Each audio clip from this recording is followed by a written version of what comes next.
District से बड़ी खबर आ रही है। चितापुर तालुका विलेज दिगाऊ के अंदर लगातार 2 से 3 दिन की बरसात के चलते कई गांवों के घरों के अंदर पानी भरने की बात बताई जा रही है। बताया जा रहा है कि 110 से 120 घरों के अंदर पानी भरने की खबर बताई जा रही है। बताया जा रहा है कि गांव वालों की तरफ से बताया गया है कि उनके अनाज जो स्टॉक किए थे वो पूरा अनाज खराब हो चुका है।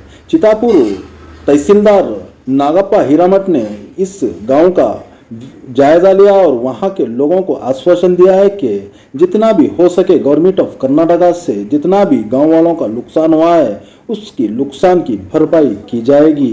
आप लोगों से हमारी रिक्वेस्ट है कि कोई आपके पड़ोस में गांव में कोई परेशान है तो आप उसकी मदद जरूर करें। मजीद मालूमात के लिए देखते रहें news time Karnataka.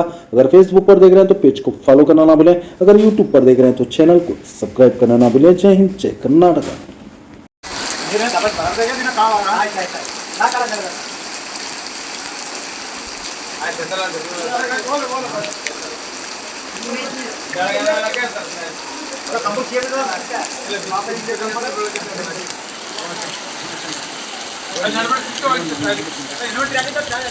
NA farmers for sale.